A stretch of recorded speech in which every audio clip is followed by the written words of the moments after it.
বাংলাদেশের উত্তরাঞ্চলে একটি ঐতিহাসিক জেলা সিরাজগঞ্জ। এই জেলায় তাঁত শিল্প ও পাটের সোনালী আঁশ যেমন বিখ্যাত, তেমনি এখানে রয়েছে স্থাপত্য শিল্পের এক অনন্য নিদর্শন আল আমান বাহেলা খাতুন জামে মসজিদ। সিরাজগঞ্জের বেলকুচি পৌরসভার ৮ নম্বর ওয়ার্ডে মকন্দগাতি মহল্লায় অবস্থিত এই দৃষ্টিনন্দন মসজিদ এখন কেবল এটি নামাজের স্থান নয়, বরং এটি পর্যটকদের জন্য এক আকর্ষণীয় দার্শনিক স্থান। বেলকুচি মকন্দগাতি বাজার সামনেই গার্লস স্কুল সংলগ্ন অবস্থিত এই বাহেলা মসজিদ।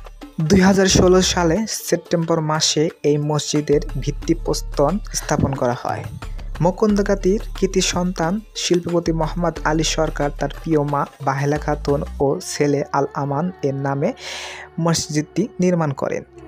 দীর্ঘ কয়েক বছরের প্রতিদিন প্রায় ৪৫ জন শ্রমিক অক্লান্ত পরিশ্রম আর প্রায় ৩০ কোটি টাকা ব্যয়ে গড়ে ওঠে এই বাহেলা মসজিদ।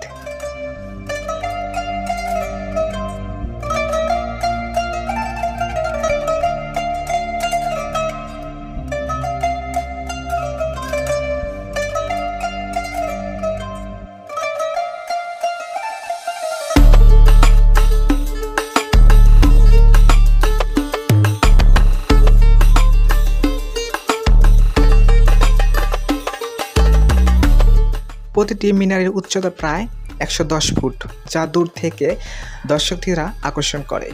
মাঝখানে রয়েছে বিশাল ধূসর গম্বুজ, যা সাদা টাইলস আর মার্বেল কাজের সঙ্গে মিলেমিশে এক মোহনীয় দৃশ্য তৈরি করেছে।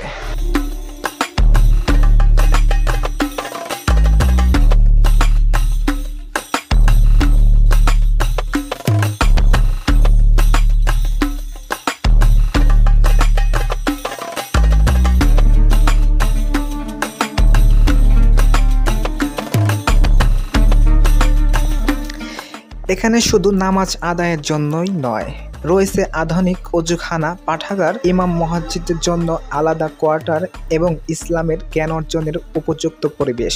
সবকিছু মিলিয়ে এটি এক পূর্ণাঙ্গ ইসলামিক কমপ্লেক্স।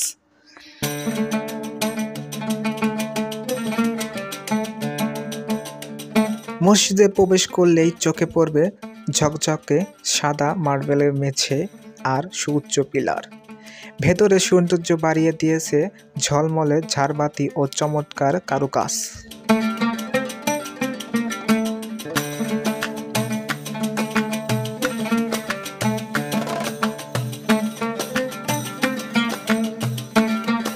এখানে একসাথে প্রায় ৭,০০০ মুসল্লি নামাজ আদায় করতে পারবে।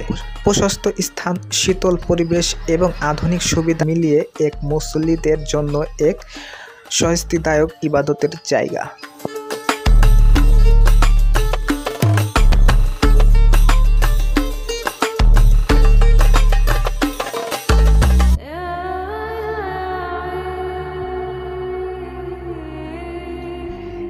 দিনের বেলা যেমন মসজিদটি রাজকীয় সৌন্দর্যে ভরপুর, তেমনি রাতের আলোকসজ্জার কারণে এটি আরও মোহনীয় রূপ নেয়।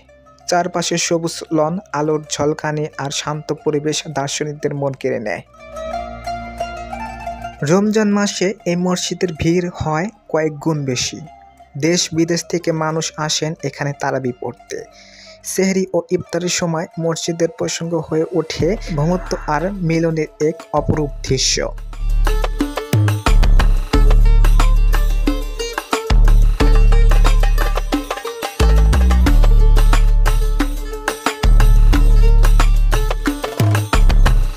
আল আমান বাহেলা খাতুন জামে মসজিদ কেবল বেলকুচির গর্বই নয়, বরং বাংলাদেশের স্থাপত্য ঐতিহ্যের একটি অসাধারণ সংযোগ। যদি কখনো সিরাজগঞ্জ ভ্রমণে আসেন, তবে এই মসজিদটি অবশ্যই একবার হলেও ঘুরে আসবেন। এই সৌন্দর্য, আত্মনির্ভরতা ও পরিবেশ আপনাকে মুগ্ধ না করে পারবেই না।